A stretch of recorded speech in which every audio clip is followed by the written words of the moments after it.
여러분, 혹시 눈앞이 뿌옇게 흐려지거나 글씨가 물결처럼 흔들려 보인 적 있으신가요? 또는 밤에 운전할 때 빛 번짐이 심해서 불편했던 경험은요? 이런 증상들은 단순히 눈 피로나 노화의 자연스러운 과정이 아닐 수 있습니다. 황반변성과 백내장의 초기 신호일 가능성이 있습니다. 이 두 질환은 눈 건강에 큰 영향을 미치고 치료 시기를 놓치면 심각한 시력 손실로 이어질 수 있는데요. 하지만 다행히도 초기 증상을 제대로 알고 미리 대비한다면 진행을 막거나 늦출 수 있습니다. 오늘 이 영상에서는 황반변성과 백내장이 무엇인지, 어떤 초기 증상들이 나타나는지, 그리고 이 질환들을 예방하기 위해 실천할 수 있는 생활 습관과 팁들을 구체적으로 알려드리겠습니다. 특히 중장년층이나 눈 건강에 관심이 많으신 분들이라면 끝까지 시청하셔야 할 내용입니다. 먼저 황반변성부터 이야기해 볼게요. 황반변성은 나이가 들면서 흔히 발생하는 질환으로 망막의 중심부에 위치한 황반이라는 부위가 손상되면서 시야 중심이 흐릿해지거나 보이지 않게 되는 질환입니다.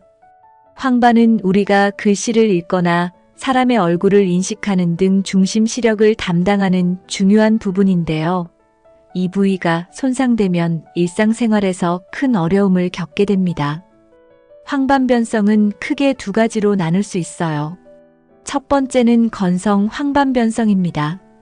건성 황반변성은 황반 부위가 점차 얇아지면서 기능이 서서히 저하되는 형태입니다. 진행 속도가 느리지만 치료하지 않으면 결국 중심 시력을 잃게 됩니다. 두 번째는 습성 황반변성으로 비정상적인 혈관이 생기면서 망막의 출혈이나 흉터를 유발하고 시력이 급격히 나빠지는 형태입니다. 습성 황반변성은 건성보다 훨씬 심각하고 빠르게 진행되기 때문에 조기 발견이 매우 중요합니다. 다음으로 백내장을 살펴보겠습니다. 백내장은 수정체가 뿌옇게 혼탁해지면서 빛이 제대로 통과하지 못하고 시야가 흐려지는 질환입니다. 수정체는 우리가 보는 사물에 초점을 맞추는 역할을 하는데요. 이 수정체가 점점 탁해지면서 시야가 안개가 낀 것처럼 보이고 물체가 겹쳐 보이기도 합니다. 백내장은 대개 노화가 주된 원인이지만 당뇨병, 자외선 노출, 흡연, 과도한 음주, 스테로이드 약물 복용도 백내장을 촉진하는 주요 원인으로 작용합니다. 초기에는 시야가 흐릿해지는 정도로 시작하지만 치료하지 않고 방치하면 결국 시력을 잃게 됩니다. 황반변성과 백내장은 초기 증상을 잘 파악하고 조기에 대처하는 것이 매우 중요합니다. 초기 증상이 어떻게 나타나는지 구체적으로 살펴볼게요. 먼저 황반변성의 초기 증상입니다. 가장 흔한 증상 중 하나는 글씨나 직선이 물결처럼 왜곡되어 보이는 것입니다. 예를 들어 책을 읽을 때 글씨가 흔들리거나 삐뚤어져 보이는 경우가 있습니다. 또 중심 시야에 흐릿한 점이 생기고 점점 커지는 증상이 나타날 수 있어요. 밝은 곳에서 시야 적응이 잘 안 되거나 어두운 곳에서 시력이 급격히 나빠지는 경우도 있습니다. 그리고 사물이 흐릿하게 보이거나 색감이 바래 보이는 현상도 황반변성의 초기 신호 중 하나입니다. 백내장의 초기 증상은 조금 다릅니다. 백내장은 시야가 뿌옇게 흐려지면서 마치 안개가 낀 것 같은 느낌을 받게 됩니다. 또한 밤에 빛 번짐 현상이 심해지고 운전할 때 상대 차량의 전조등이 눈부셔서 불편함을 느낄 수도 있어요. 색감이 노랗게 변하거나 전체적으로 어둡게 보이는 현상도 백내장의 초기 증상 중 하나입니다. 초기에 대수롭지 않게 느껴질 수 있지만 시간이 지나면 시력이 점점 더 나빠지기 때문에 주의가 필요합니다. 그렇다면 왜 이런 질환들이 발생하는 걸까요? 황반변성과 백내장의 주요 원인을 알아보겠습니다. 황반변성의 주된 원인은 나이와 노화입니다. 50대 이상부터 발병률이 급격히 증가하는데요. 특히 흡연은 황반변성 위험을 2배 이상 높이는 것으로 알려져 있습니다. 자외선 노출도 또 다른 주요 원인입니다. 강한 햇빛에 반복적으로 노출되면 망막 조직이 손상되어 황반변성을 촉진할 수 있습니다. 또한 루테인과 제아잔틴 같은 영양소가 부족한 식단도 황반변성을 일으킬 가능성을 높입니다. 가족력이 있는 경우에도 발병 위험이 커질 수 있습니다. 백내장의 경우 가장 큰 원인은 역시 나이입니다. 노화와 함께 수정체가 서서히 탁해지면서 발생하는데요. 당뇨병 역시 백내장을 가속화하는 주요 원인 중 하나입니다. 자외선 노출, 흡연, 스테로이드 약물 복용도 백내장의 위험을 높입니다. 다행히도 황반변성과 백내장은 올바른 생활 습관으로 예방하거나 진행을 늦출 수 있습니다. 예방을 위한 10가지 방법을 소개할게요. 1. 눈에 좋은 영양소 섭취하기. 루테인과 제아잔틴이 풍부한 녹황색 채소, 오메가-3가 풍부한 생선, 그리고 항산화 비타민이 가득한 과일과 채소를 자주 드세요. 2. 자외선 차단 철저히 하기. 외출할 때는 반드시 UV 차단 선글라스를 착용하고 챙이 넓은 모자를 쓰세요. 3. 금연과 절주 실천하기. 흡연은 눈 건강에 적입니다. 반드시 금연하시고 과도한 음주는 피하세요. 4. 정기적인 안과 검진 받기. 40세 이상이라면 매년 한 번씩 안과 검진을 받아 초기 증상을 조기에 발견하세요. 5. 스마트폰과 컴퓨터 사용 시간 줄이기. 20-20-20 법칙을 실천하세요. 20분마다 20초 동안 먼 곳을 바라보는 습관을 들이세요. 6. 적절한 운동으로 혈액순환 개선하기. 규칙적인 운동은 눈으로 가는 산소와 영양 공급을 촉진합니다. 7. 건조한 환경 피하기. 눈이 건조하지 않도록 적정 습도를 유지하세요. 인공 눈물도 필요시 사용할 수 있습니다. 8. 과도한 스트레스 줄이기. 스트레스는 몸 전체에 영향을 미칩니다. 눈 건강도 예외가 아니죠. 9. 건강한 체중 유지하기. 비만은 당뇨병을 유발해 눈 건강을 해칠 수 있습니다. 적정 체중을 유지하세요. 10. 음주와 카페인 섭취 조절하기. 음주는 적당히, 카페인은 과도하게 섭취하지 않는 것이 중요합니다. 여러분, 황반변성과 백내장은 조기에 발견하면 치료와 관리가 훨씬 쉬운 질환입니다. 오늘 말씀드린 초기 증상과 예방 방법을 잘 기억하시고 실천으로 옮겨보세요. 오늘부터라도 눈 건강을 위한 작은 변화를 시작하시면 분명히 큰 효과를 보실 수 있을 겁니다. 이 영상이 유익하셨다면 좋아요와 구독, 알림 설정 부탁드립니다. 그리고 댓글로 여러분의 경험이나 궁금한 점을 남겨주시면 더 많은 분들에게 도움이 될 수 있습니다. 함께 건강한 눈으로 밝은 세상을 오래도록 즐길 수 있기를 바랍니다. 감사합니다.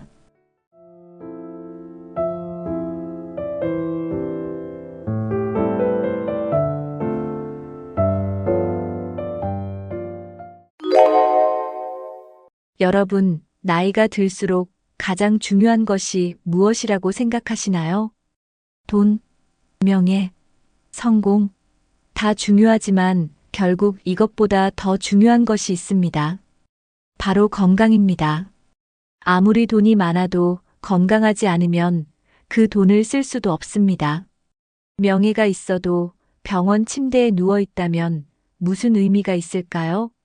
결국 나이 들어 가장 큰 승자는 중병 없이 오래 사는 사람입니다. 하지만 단순히 오래 사는 것이 아니라 건강하게 오래 살아야 합니다. 누워서 누군가의 도움을 받아야만 하는 삶이 아니라 내 두 발로 걸어 다니면서 즐겁게 사는 것이 중요합니다. 그러려면 지금부터라도 건강 관리를 철저히 해야 합니다. 나는 아직 건강한데 괜찮겠지? 라고 생각하시나요? 하지만 건강은 하루아침에 나빠지는 것이 아닙니다. 오랜 시간 동안 작은 습관들이 쌓여서 우리의 몸을 망가뜨립니다. 반대로 작은 건강 습관만 잘 지켜도 중병 없이 건강하게 살 수 있습니다. 오늘은 건강하게 오래 사는 사람들의 공통점과 실천할 수 있는 방법을 알려드리겠습니다. 이 영상이 끝날 때쯤이면 여러분도 건강한 노후를 위한 실천 방법을 하나씩 찾아갈 수 있을 것입니다. 중병 없이 오래 사는 사람들에게는 몇 가지 공통점이 있습니다.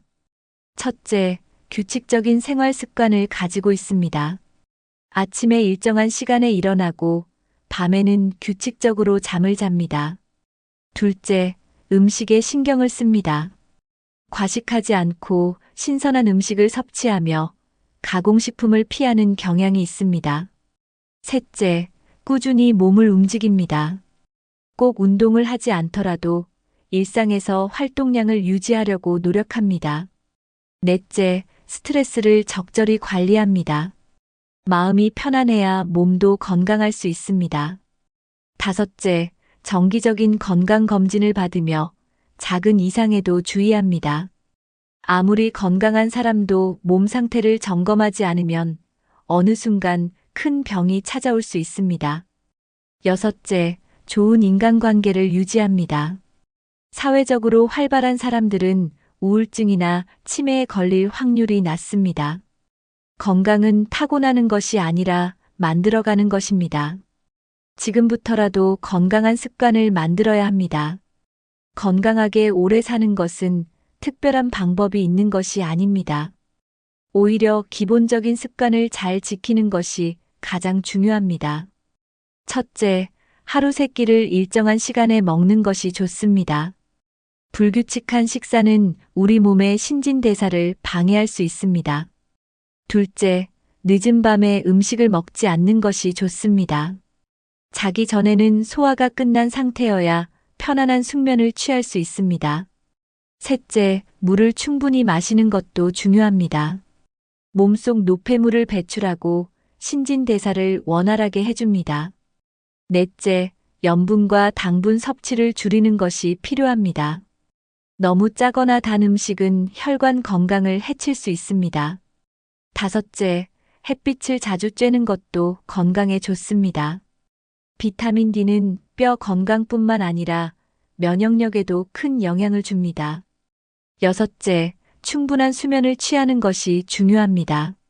수면이 부족하면 면역력이 떨어지고 신체 회복이 더딥니다.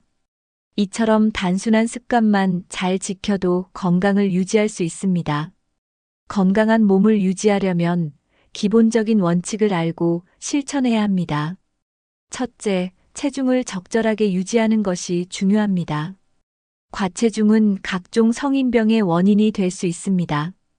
둘째, 혈압과 혈당 관리를 철저히 해야 합니다. 고혈압과 당뇨는 심각한 합병증을 유발할 수 있기 때문입니다. 셋째, 나이에 맞는 적절한 운동을 꾸준히 해야 합니다.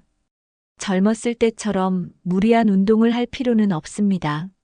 하지만 걷기, 가벼운 근력 운동, 스트레칭은 꼭 실천하는 것이 좋습니다. 넷째, 호흡을 깊게 하는 습관을 가져야 합니다. 올바른 호흡법은 스트레스를 낮추고 신체 밸런스를 유지하는 데 도움을 줍니다. 다섯째, 너무 많이 앉아 있는 시간을 줄이는 것이 필요합니다. 오랫동안 앉아 있으면 혈액순환이 나빠지고 근육이 약해집니다. 여섯째, 균형 잡힌 식사를 하고 영양소를 골고루 섭취하는 것이 중요합니다. 마지막으로 작은 건강 이상 신호도 무시하지 말아야 합니다. 작은 증상이라도 지속된다면 반드시 병원에 가서 검진을 받아야 합니다. 우리가 먹는 음식이 결국 건강을 결정합니다. 아무리 좋은 약을 먹어도 식습관이 나쁘면 건강을 유지하기 어렵습니다. 첫째, 가공식품과 인스턴트 음식을 줄여야 합니다. 가공식품에는 첨가물과 나트륨이 많아 혈압과 혈관 건강에 악영향을 줍니다. 둘째, 자연식 위주의 식단을 유지하는 것이 좋습니다. 신선한 채소, 과일, 생선, 견과류 등을 자주 섭취하면 영양 균형을 맞출 수 있습니다. 셋째, 적절한 단백질 섭취가 중요합니다. 나이가 들수록 근육이 줄어들기 때문에 단백질 섭취가 필수적입니다. 달걀, 두부, 생선, 닭가슴살 같은 건강한 단백질을 꾸준히 섭취해야 합니다. 넷째, 지나친 탄수화물 섭취를 피해야 합니다. 흰쌀밥, 밀가루 음식보다는 현미, 고구마 같은 건강한 탄수화물을 선택하는 것이 좋습니다. 다섯째, 하루 세 끼를 일정한 시간에 먹는 것이 중요합니다. 불규칙한 식사는 혈당 조절을 어렵게 하고 소화 기능을 약하게 만듭니다. 여섯째, 식사를 할 때 천천히 꼭꼭 씹어 먹는 습관을 들여야 합니다. 빠르게 먹으면 소화에 부담이 가고 과식을 하게 될 가능성이 높아집니다. 장수하는 사람들은 특정한 음식들을 꾸준히 섭취하는 공통점이 있습니다. 첫째, 채소와 과일을 많이 먹습니다. 채소와 과일에는 항산화 성분이 풍부해 노화를 늦추고 면역력을 강화시킵니다. 둘째, 견과류와 올리브오일 같은 건강한 지방을 섭취합니다. 불포화 지방산이 풍부한 음식은 심혈관 질환을 예방하는 데 도움이 됩니다. 셋째, 발효 음식을 즐겨 먹습니다. 된장, 김치, 요거트 같은 발효식품은 장 건강을 도와 면역력을 높여줍니다. 넷째, 적당한 양의 생선을 섭취합니다. 등푸른 생선에는 오메가3가 풍부하여 혈관 건강을 지키는 데 도움이 됩니다. 다섯째, 너무 짜거나 달지 않은 자연식 위주의 음식을 선호합니다. 장수하는 사람들은 대체로 소식을 하며 식단에서 과식을 피합니다. 여섯째, 녹차나 허브티를 마시는 습관이 있습니다. 카페인이 적은 차를 마시면 혈압 조절과 항산화 효과를 얻을 수 있습니다. 마지막으로 신선한 물을 충분히 마십니다. 수분 섭취가 부족하면 혈액순환이 원활하지 않아 노화가 빨라질 수 있습니다. 건강을 지키려면 어떤 음식을 먹느냐만큼 어떤 음식을 피하느냐도 중요합니다. 첫째, 트랜스 지방이 많은 음식은 피해야 합니다. 패스트푸드, 마가린, 튀긴 음식은 혈관을 막고 염증을 유발할 수 있습니다. 둘째, 설탕이 많은 음식 섭취를 줄여야 합니다. 달콤한 음료나 빵, 과자는 혈당을 급격하게 높이고 비만을 유발할 수 있습니다. 셋째, 너무 짜게 먹는 습관을 개선해야 합니다. 나트륨이 많은 음식은 고혈압과 신장 질환의 원인이 될 수 있습니다. 넷째, 과식을 하지 않는 것이 중요합니다.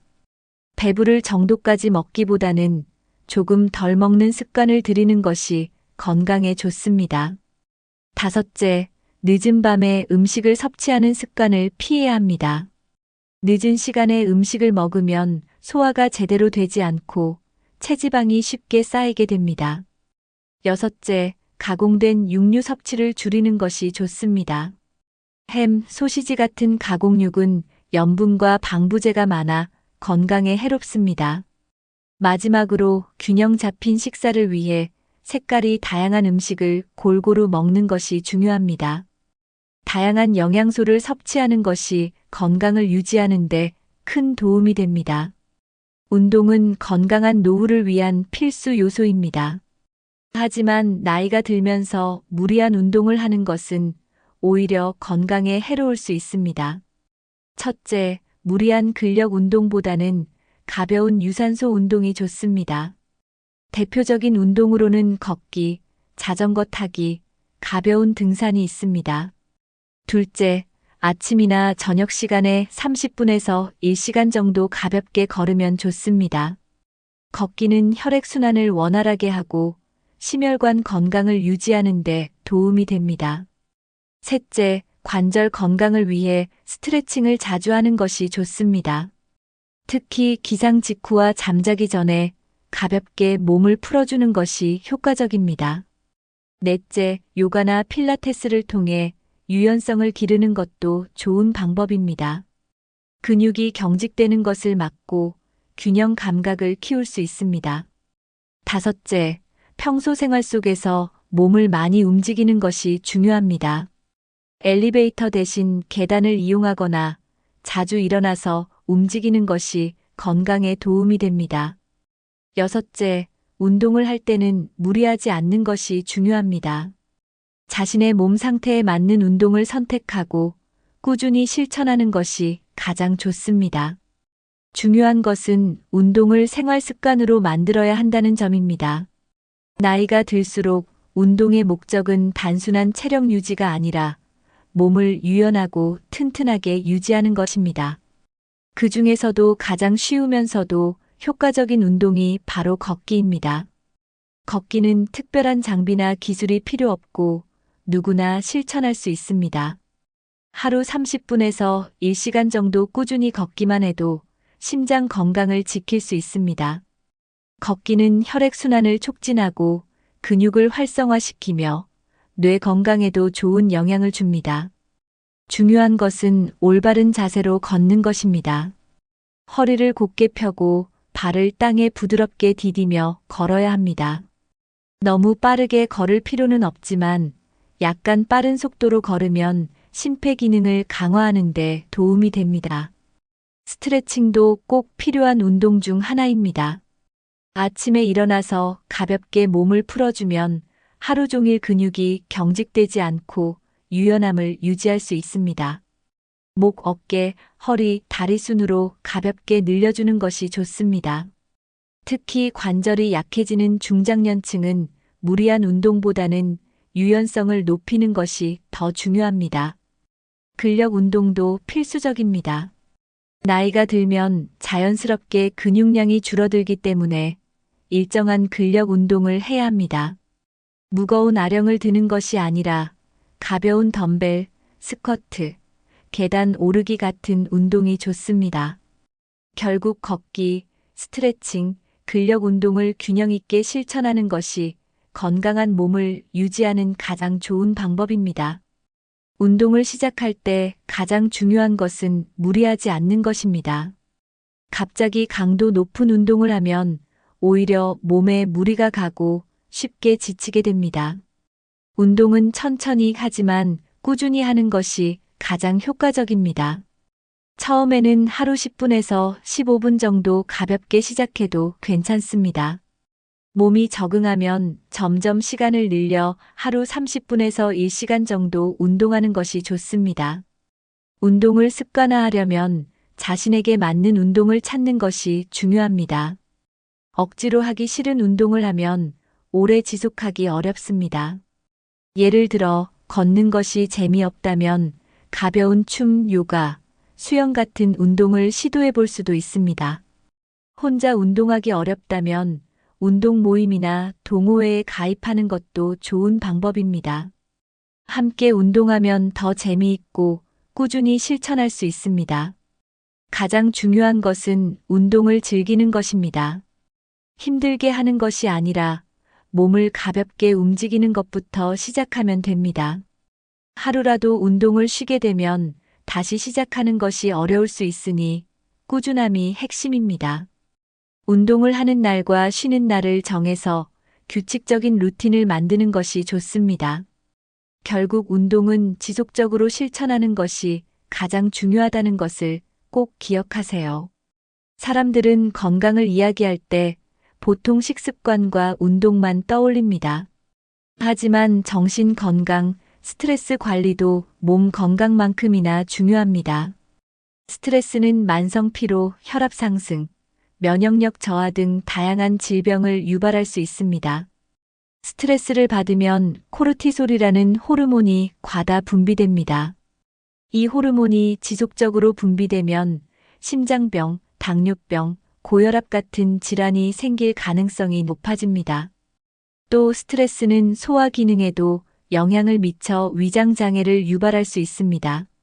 어떤 연구에서는 만성 스트레스가 암 발생 확률까지 높일 수 있다는 결과도 나왔습니다. 몸이 건강해도 마음이 불안하면 결국 건강을 지킬 수 없습니다. 나이가 들수록 감정 조절 능력이 건강 수명을 결정하는 중요한 요소가 됩니다.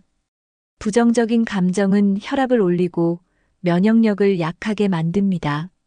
반대로 긍정적인 마음을 유지하면 신체 면역력이 강화됩니다. 스트레스를 완전히 없앨 수는 없지만 줄이는 방법은 있습니다. 운동, 취미 활동, 명상, 사람들과의 소통이 스트레스 해소에 도움이 됩니다.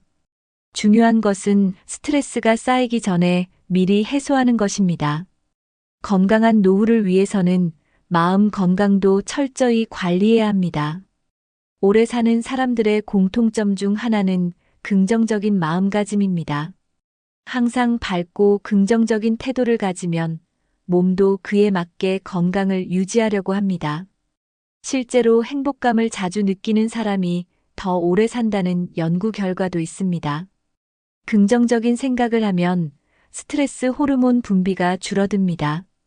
또 웃음은 혈압을 낮추고 면역력을 높이는 효과가 있습니다.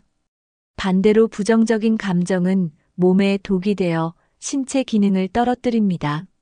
마음이 건강해야 몸도 건강할 수 있습니다. 나이가 들수록 불평이나 후회보다는 감사하는 마음을 가지는 것이 중요합니다. 삶을 긍정적으로 바라보는 사람은 더 활기차고 에너지가 넘칩니다. 작은 일에도 행복을 느끼는 것이 장수의 비결입니다.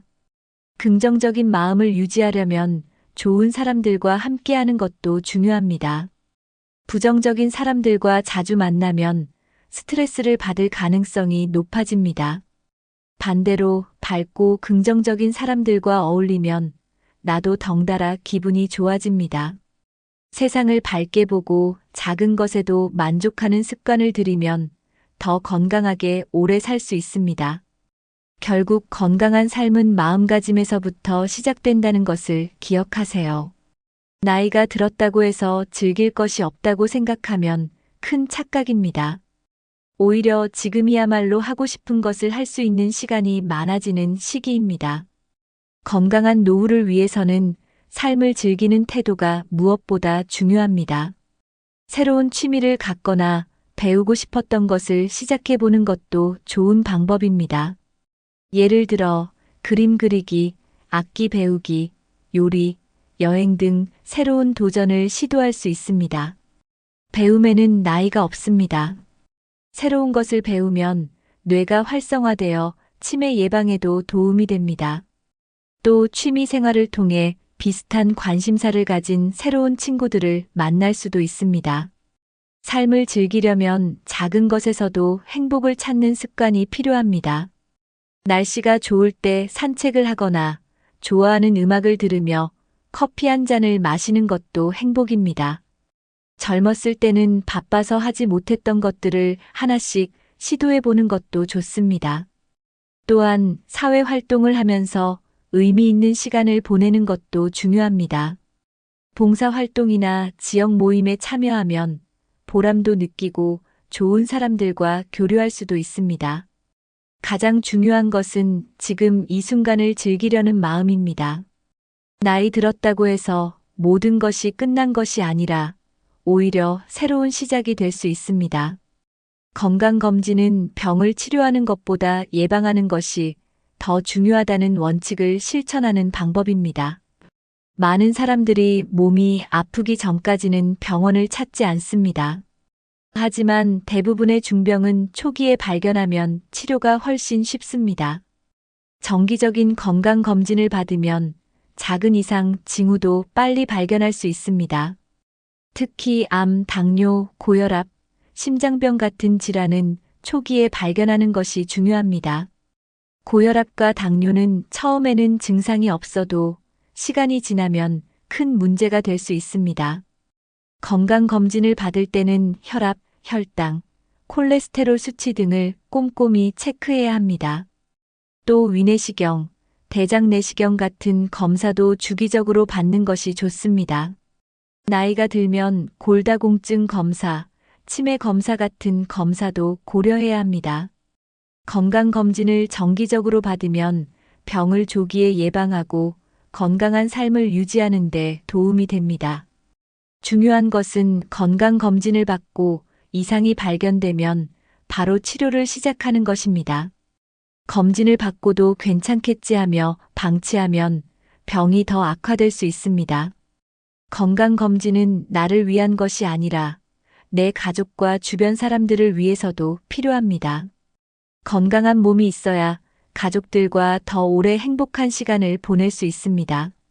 건강은 건강할 때 지켜야 한다는 말처럼 미리 건강을 점검하는 습관을 가져야 합니다.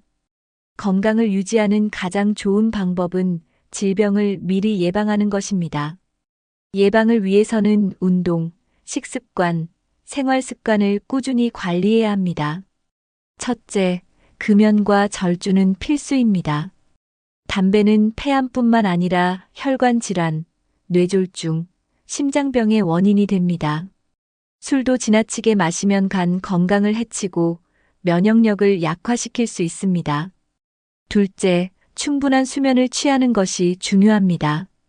수면 부족은 면역력을 떨어뜨리고 각종 질병의 원인이 될 수 있습니다. 셋째, 규칙적인 생활 습관을 유지해야 합니다. 매일 일정한 시간에 일어나고 식사를 규칙적으로 하는 것이 건강을 유지하는 데 도움이 됩니다.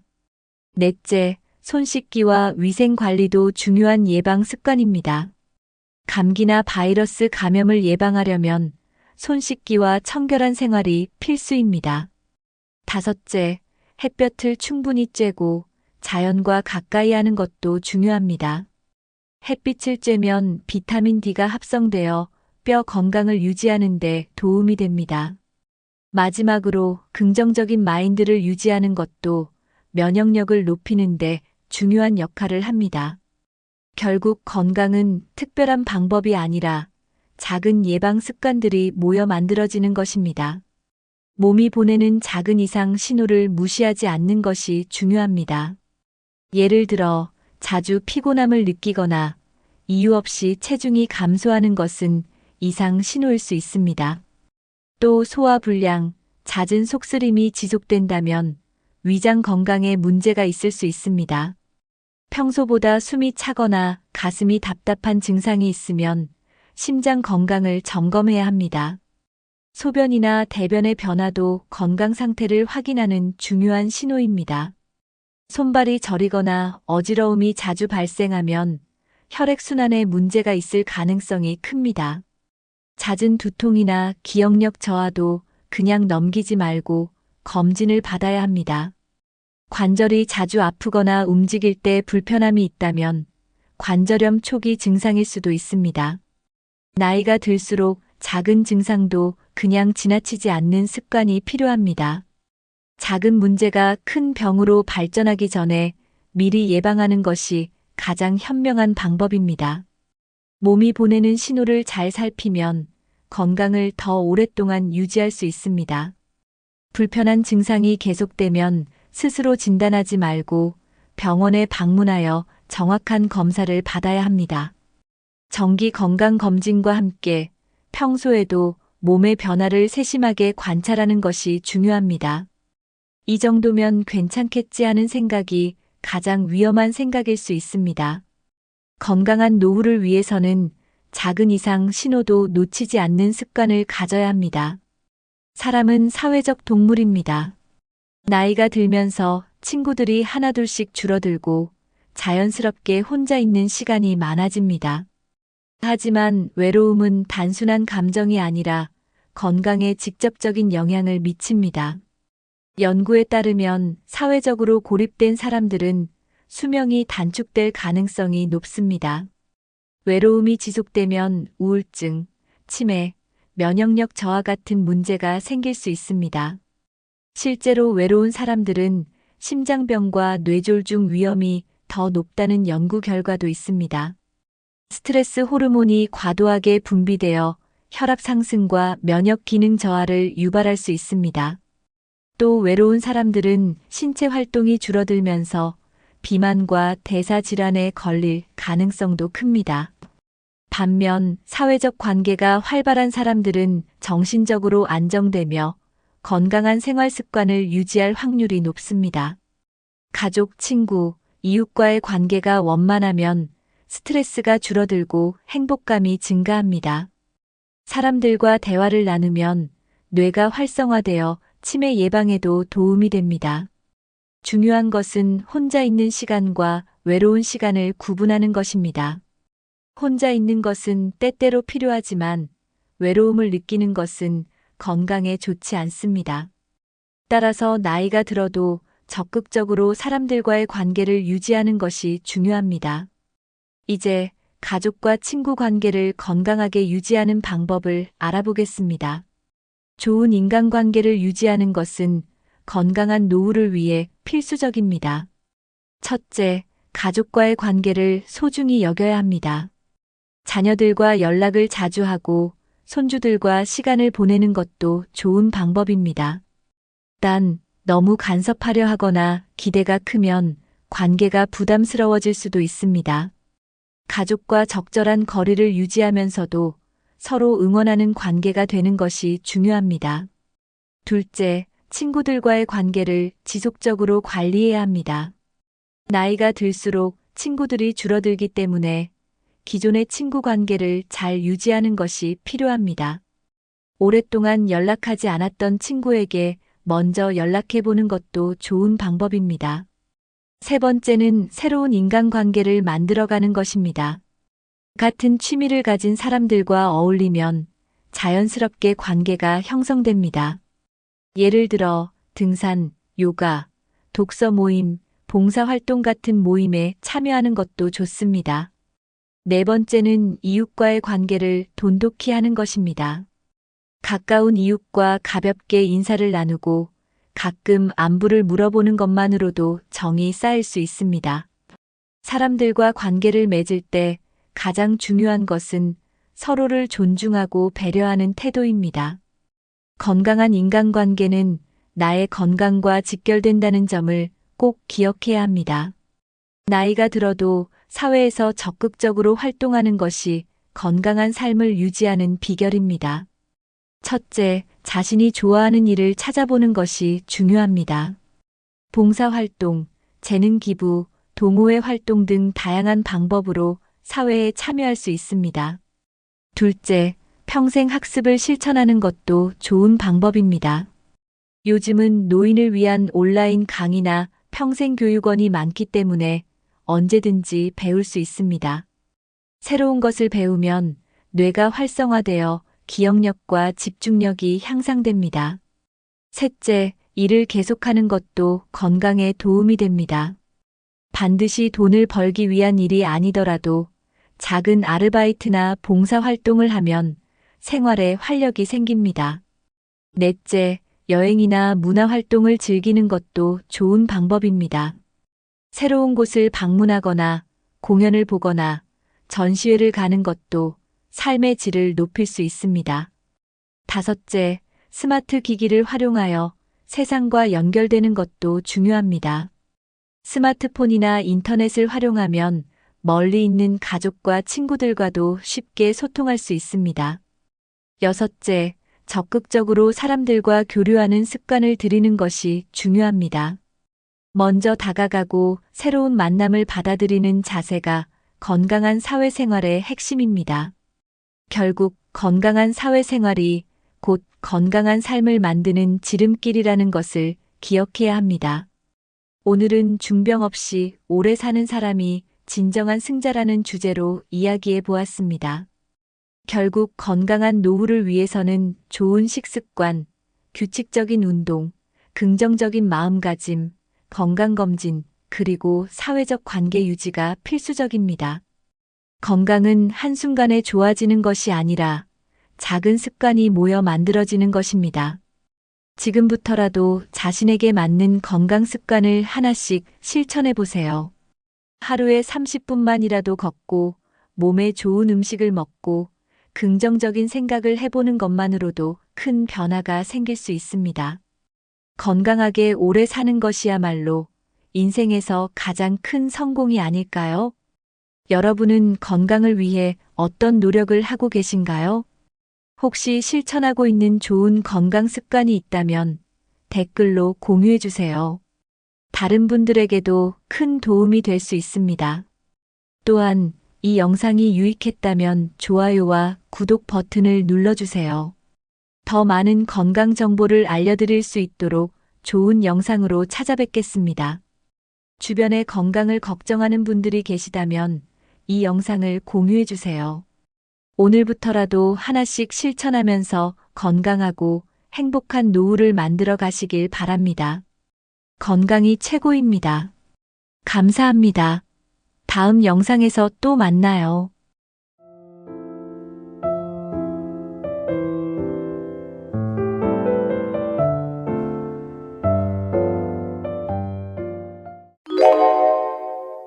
여러분, 혹시 이런 생각해 본 적 있나요? 내가 이렇게까지 힘들게 살아야 하나? 젊었을 때 열심히 살았는데 왜 이렇게 쓸 돈이 없을까? 앞으로 몇 년 더 살 텐데 어떻게 버텨야 하지? 사실 많은 사람들이 이런 고민을 합니다. 돈이 있으면 행복까지는 아니더라도 최소한 불안하지는 않겠죠. 하지만 나이가 들수록 일자리도 줄고 벌이는 적어지고 쓰는 돈은 점점 많아집니다. 병원비, 생활비, 가족들에게 해주고 싶은 것들까지 생각하면 답답한 마음이 커지죠. 그래서 주변에서는 이렇게 말합니다. 절약하세요. 노후 준비 미리 했어야죠. 정부 지원을 찾아보세요. 맞는 말입니다. 하지만 그것만으로 충분할까요?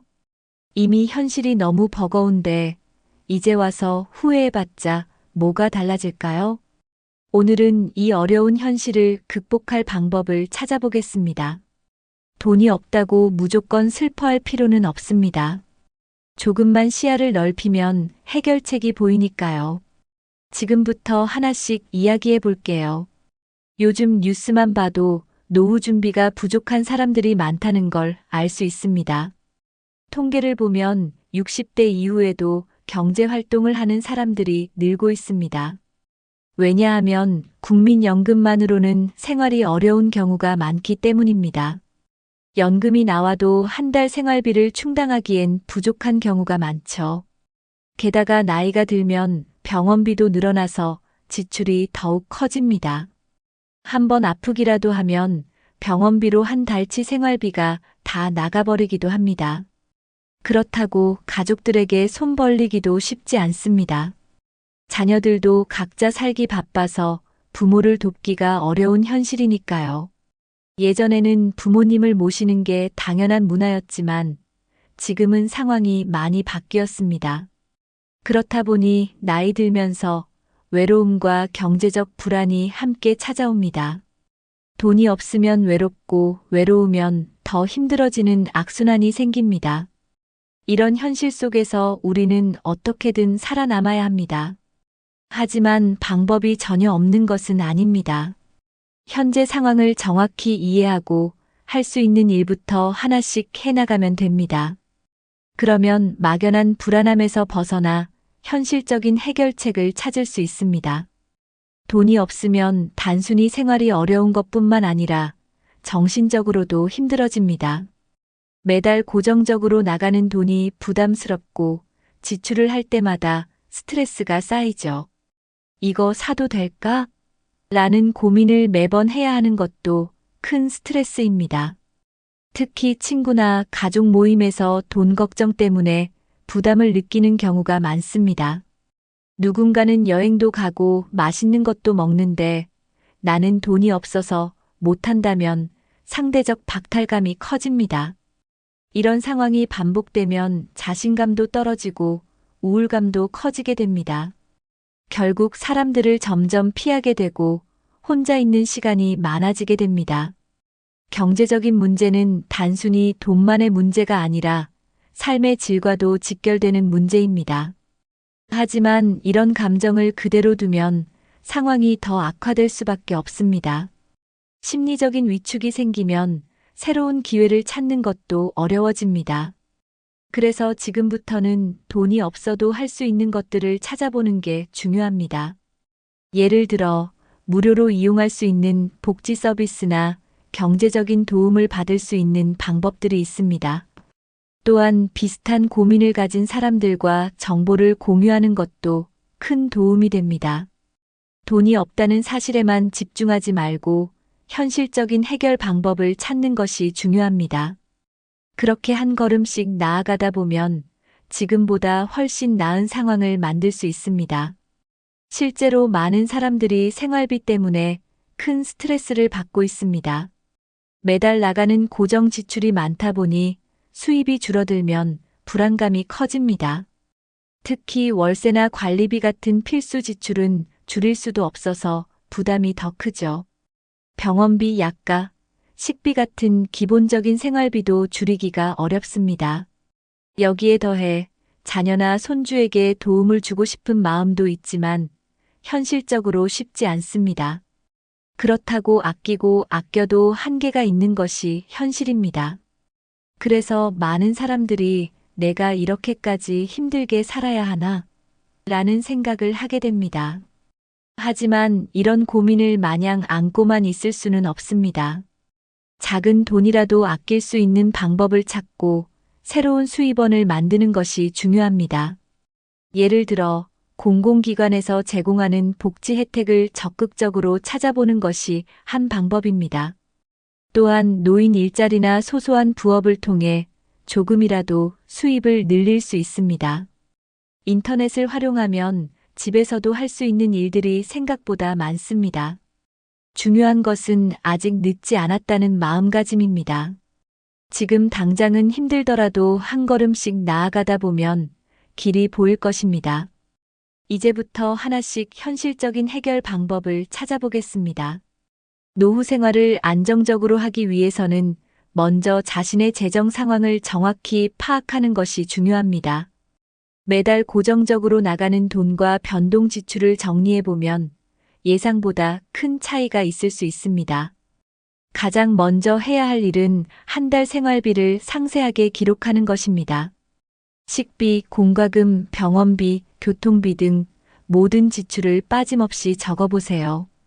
이렇게 하면 어디서 돈이 많이 나가고 있는지 한눈에 보이게 됩니다. 그리고 필수 지출과 선택 지출을 구분해야 합니다.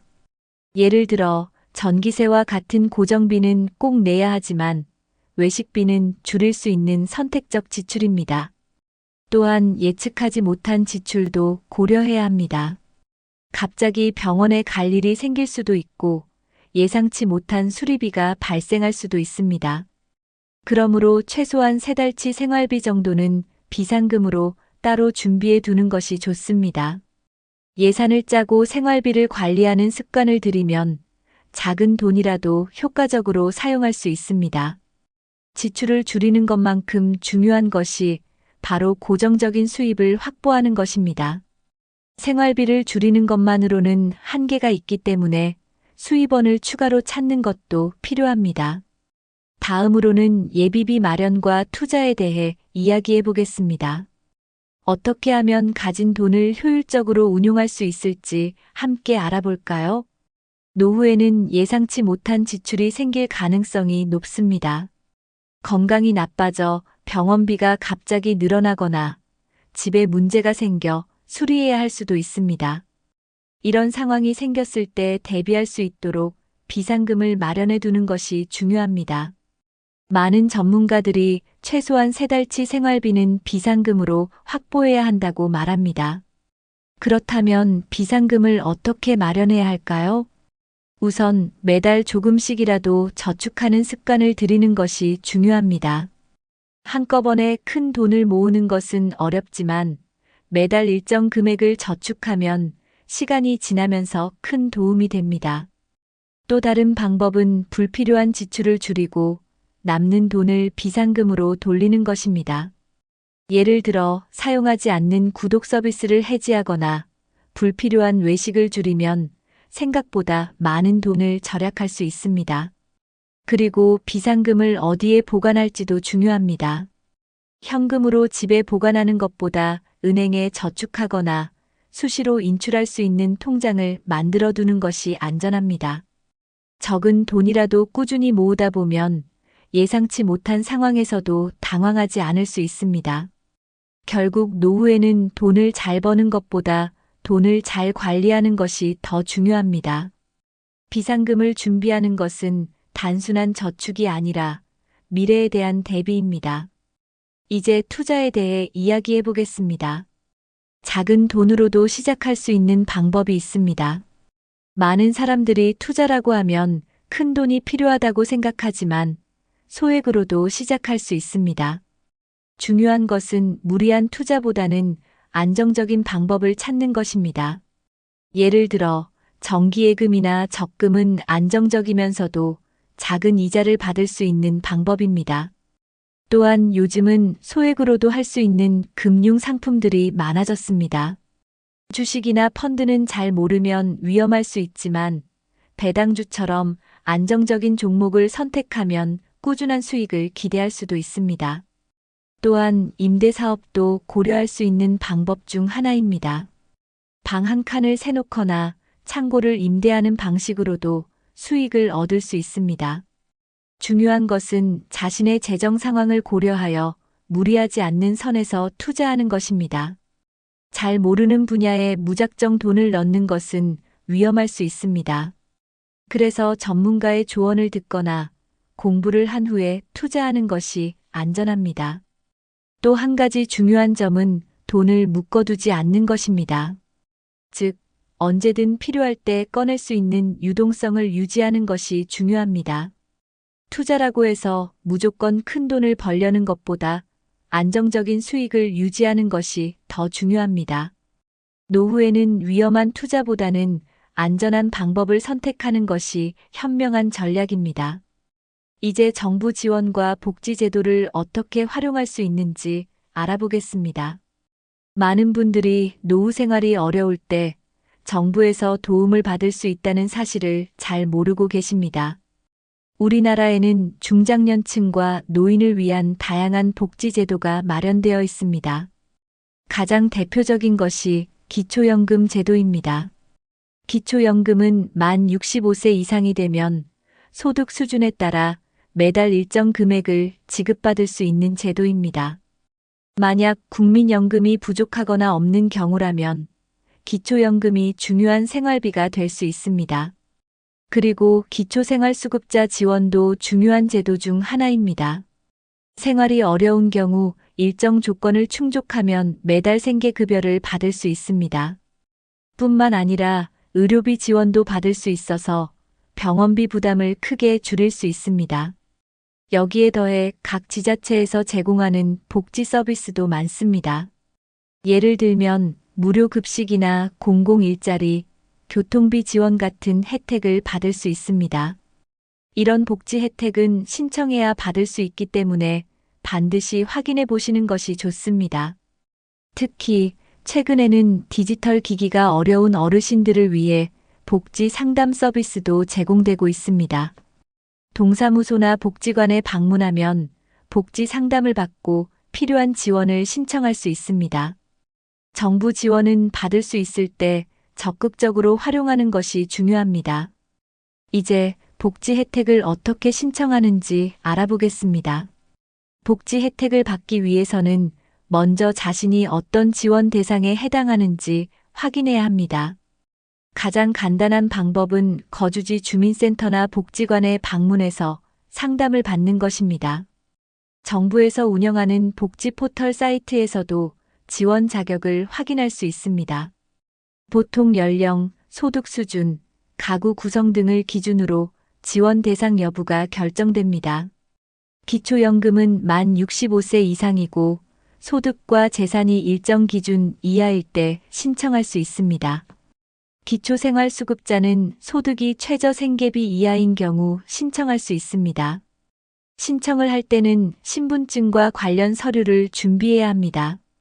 기초연금 신청 시에는 가족관계증명서, 소득 확인 서류 등이 필요할 수 있습니다. 기초생활수급자 신청은 소득 증빙이 중요한데 이를 위해 최근 3개월치 은행 거래 내역을 준비하는 것이 좋습니다. 만약 복잡한 서류 절차가 어렵다면 주민센터에서 도움을 요청할 수도 있습니다. 중요한 것은 한번 신청했다고 끝이 아니라 정기적으로 자격을 다시 심사받을 수도 있다는 점입니다.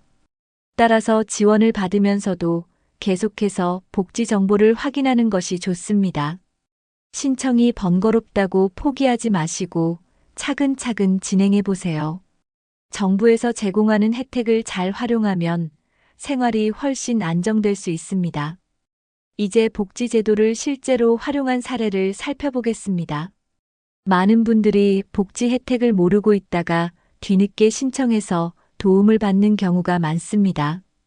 예를 들어 한 70대 어르신은 기초연금 신청을 모르고 있다가 주민센터에서 상담을 받고 신청한 후 매달 30만 원 정도의 연금을 받게 되었습니다. 이 돈으로 식비 부담이 줄어들고 병원비도 어느 정도 해결할 수 있게 되었습니다. 또 다른 사례로 60대 후반의 한 분은 일자리를 찾기 어려워 고민하다가 노인 일자리 사업에 참여하게 되었습니다. 노인 일자리 사업을 통해 매달 일정한 급여를 받으며 생활이 훨씬 안정되었습니다. 특히 요즘은 디지털 정보가 부족한 분들을 위한 복지 상담 서비스도 확대되고 있습니다. 인터넷이나 스마트폰 사용이 어려운 경우 직접 방문 상담을 받을 수 있습니다. 복지관에서는 다양한 무료 교육과 프로그램을 운영하고 있어 이를 활용하면 삶의 질을 높일 수도 있습니다. 예를 들어 무료 건강검진, 심리상담, 취미활동 같은 프로그램도 있습니다. 이렇게 복지 혜택을 적극적으로 활용하면 생활이 한결 나아질 수 있습니다.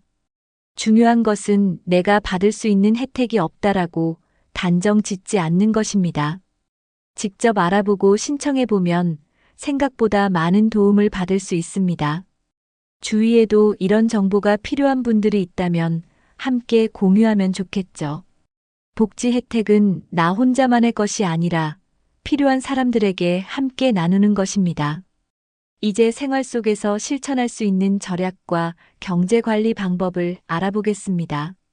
돈을 벌기가 어렵다면 지금 가지고 있는 돈을 아끼는 것이 가장 현실적인 방법입니다.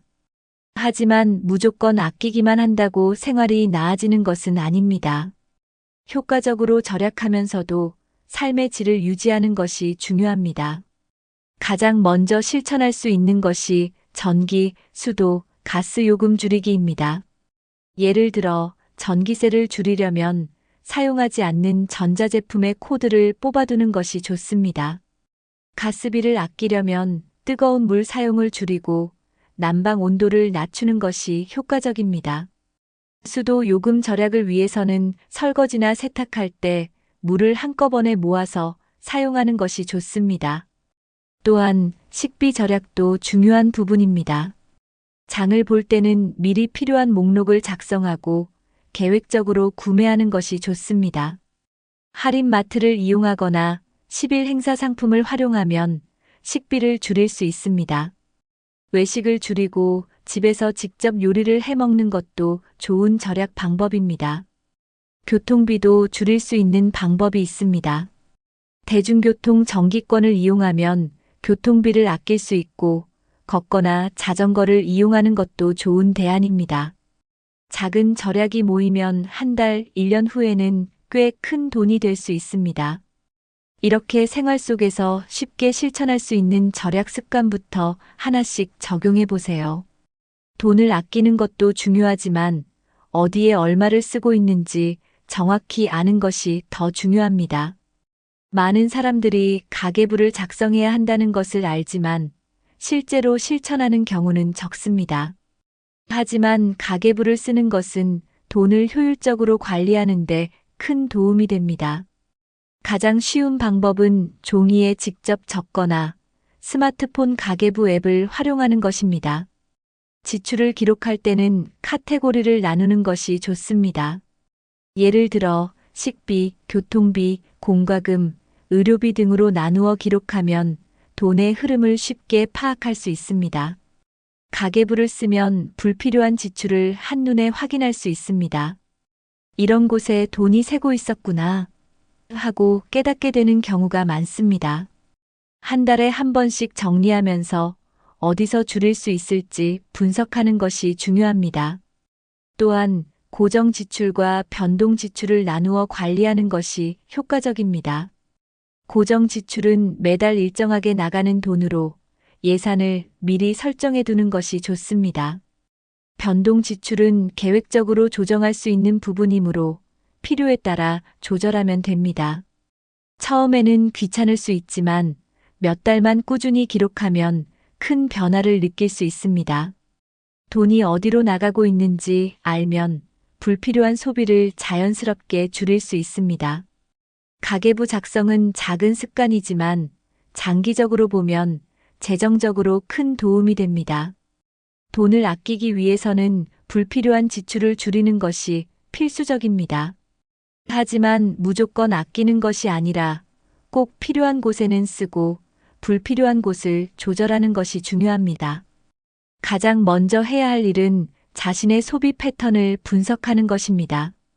예를 들어 충동 구매를 자주 하는 편인지 정기적으로 사용하지 않는 서비스에 돈을 쓰고 있는지 확인해 보세요. 구독 서비스를 여러 개 이용하고 있다면 자주 사용하지 않는 것은 해지하는 것이 좋습니다. 스마트폰 요금제도 점검해 보세요. 요금제를 낮추면 매달 일정 금액을 절약할 수 있습니다. 카드를 사용할 때는 불필요한 자동 결제가 있는지 확인하는 것이 중요합니다. 외출할 때는 미리 예산을 정해놓고 그 안에서 소비하는 습관을 들이세요. 필요한 물건을 살 때는 한 번 더 생각하고 꼭 필요한지 고민해 보는 것이 좋습니다. 쇼핑할 때는 이 물건이 정말 필요할까? 라고 자문해 보면 불필요한 소비를 막을 수 있습니다. 세일이나 할인 행사를 이용하되 필요하지 않은 물건까지 사지 않도록 주의해야 합니다. 카드를 사용하는 대신 현금을 사용하면 소비를 줄이는 데 도움이 됩니다. 현금으로 결제하면 돈이 빠져나가는 것을 직접 느끼기 때문에 불필요한 소비를 줄일 수 있습니다. 불필요한 지출을 줄이면 그만큼 저축할 수 있는 여유도 생깁니다. 작은 실천이지만 꾸준히 하면 노후 생활이 훨씬 안정될 수 있습니다. 오늘은 돈이 없어서 힘들 때 어떻게 하면 조금 더 나은 삶을 살 수 있을지에 대해 이야기해 보았습니다. 나이가 들어 돈이 부족하면 불안한 것이 사실입니다. 하지만 현실을 이해하고 하나씩 준비해 나가면 충분히 극복할 수 있습니다. 정부 지원을 활용하고 생활 속에서 실천할 수 있는 절약 습관을 들이는 것만으로도 큰 변화를 만들 수 있습니다. 그리고 가계부를 작성하고 불필요한 지출을 줄이는 것만으로도 생활이 한결 나아질 수 있습니다. 가장 중요한 것은 아직 늦지 않았다는 마음가짐입니다. 지금부터라도 차근차근 준비하면 더 안정적인 미래를 만들 수 있습니다. 여러분은 지금까지 생활하면서 어떤 절약 방법을 실천해 오셨나요? 혹시 효과를 본 좋은 방법이 있다면 댓글로 공유해 주세요. 다른 분들에게도 큰 도움이 될 수 있습니다. 또한 이 영상이 도움이 되었다면 좋아요와 구독 버튼을 눌러주세요. 앞으로도 현실적인 노후 준비 방법과 생활 꿀팁을 계속해서 알려드리겠습니다. 주변에 비슷한 고민을 하고 계신 분이 있다면 이 영상을 공유해 주세요. 작은 변화가 모이면 큰 결과를 만들어냅니다. 오늘부터 하나씩 실천해 보시고 더 나은 노후를 만들어 가시길 바랍니다.